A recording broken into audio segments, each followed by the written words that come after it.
சிவ நடனக் கதைகள் அட்டகர்மம் 2 பேதனம். பெருநெருப்புச் சுடரின் மீது பனித்துண்டுகளை வீசி அணைக்கப் பார்த்துக் கொண்டிருந்தது அவனின் அந்தரங்கத் தூண்டுதலின் வேகம்.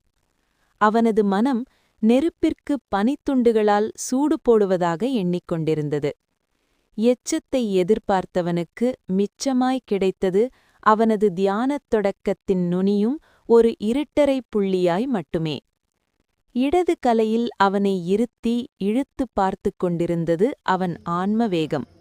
கடிவாளமில்லாத அவனின் இடது மூச்சுக்காற்று தன் பாதியை அகலப்படுத்தி அலைவதற்கு இன்னும் கொஞ்சம் இடம் தேடிக் கொண்டிருந்தது அவனது கடிவாள மனம்.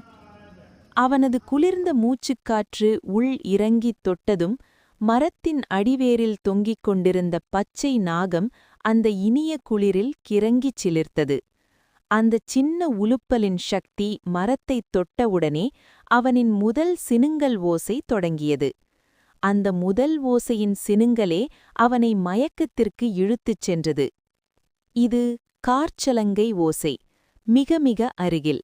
அவனது பனித்துளி வியர்வை தோள்களின் மேல் அவளுடைய மூச்சுக்காற்றின் வெப்ப உருமல்கள். அவை அவனது வியர்வையை மட்டுமின்றி அவனையும் திங்கத் தொடங்கியிருந்தன.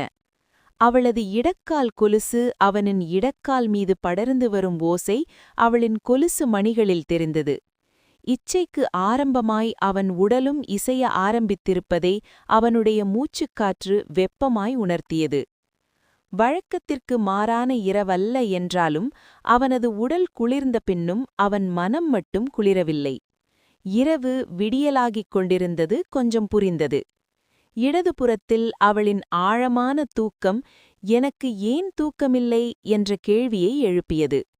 உணவை எடுத்துக்கொள்வது எப்படி என்பது அவளது அகவாய்க்குத் தெரிந்தே இருந்தது என்பதை அவளின் துயிலின் மலர்ச்சி உணர்த்திக் கொண்டிருந்தது.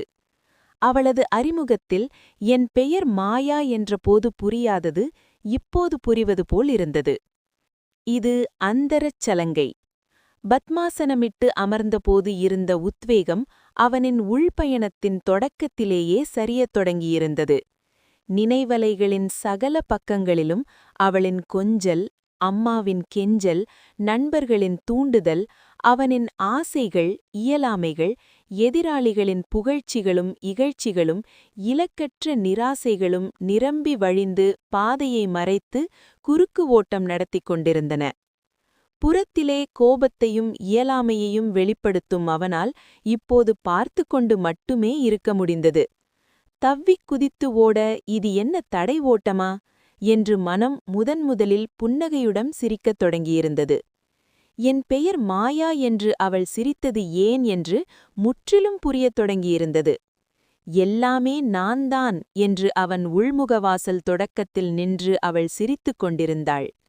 அவள் தன் இடக்காலை தூக்கி சலங்கையை ஆட்டிய வேகத்தில் அவனின் கடந்தகால காமம், உயிர்ப்பு, மோகம், புணர்ச்சி, இச்சைகள், வேகம், நுகர்வு, அவயங்கள், உரசல்கள், வேட்கைகள், திருட்டுத்தனங்கள், பசுமைகள், கலைகள், கவிதைகள், பாச வேஷங்கள், ஆண்மை எழுச்சிகள், அழகு உணர்ச்சிகள், அநியாய உணர்ச்சிகள் எல்லாம் படத்துகள்களாய் அவளது காலடியில் படர்ந்து விழுந்தன. அவள் சிரித்துக்கொண்டே மறுபடியும் தன் வலக்காலை தூக்கிச் சலங்கையை ஆட்டிய கணத்தில் அவனின் கோபங்களும் தாபங்களும் வீரமும் ஆண்மையும் சாகசங்களும் துக்கமும் துயிலின்மையும் இயலாமையும் ஈகையும் அன்பும் அருளும் தாய்மையும் தவமும் பயணமும் பயமும் இருப்புகளும் தன் படத்துகள்களாக அவளின் காலடியில் கொட்டி நிரம்பியது. அவனது தியானத்தின் தொடக்கம் கூனிக் குறுகிக் கொண்டது. இது பாதச்சலங்கை ஒலி. திரும்பி ஓடிவிடவே அவன் மனம் துடித்துக் கொண்டிருந்தது. பயத்தில் மனம் நடுங்கிக் கொண்டிருந்தது. இத்தனைக்கும் நடுவே யாரோ அவனை உற்றுப் பார்த்து கொண்டிருப்பது போன்ற ஒரு உணர்வு. திரும்பியவுடன் தெரிந்தது. பாதக்குரடு திருவடியுடன் அவர் நின்று கொண்டிருந்தார். அவன் கண்களைத் தாழ்த்தி அவர் பாதத்தை பார்த்து அழத் தொடங்கியிருந்தான். சட்டென்று பெருங்குரல் எடுத்து சிரித்துவிட்டு புன்னகையுடன் அவனை நோக்கிச் சத்தமாகச் சொன்னார், சகலவற்றையும் தாயாகப் பாரடா, அவள் வழிவிடுவாள். அப்படி கூறி கண்களால் போ என்று சைகை காட்டி மறைந்தார். சிறிய அமைதிக்குப் பின் கொஞ்சம் தெளிந்த மனதுடன் திரும்பி இடது காலை எடுத்து வைக்க எண்ணிய போதே அவன் கொட்டிய படத்துண்டுகளை கிளறித் தேடி எடுத்து அவன் படங்களையே பாதையாய் அவன் காலடிக்குக் கீழே வைத்தாள். அவனது பயணம் தொடங்கியபோது வாசலருகே பசுமையும் வெளிச்சமும் எட்டிப் பார்க்கத் தொடங்கியிருந்தன. ஆனால் அவனது காமம், குரோதம், மோகம், மதம், மாச்சரியம், இடும்பை, அகங்காரம் எல்லாம் அவன் பின்னால் நின்று ஒப்பாரி வைத்துக் கொண்டிருந்தது. அவன் மறுபடியும் பயப்பட ஆரம்பித்தான்.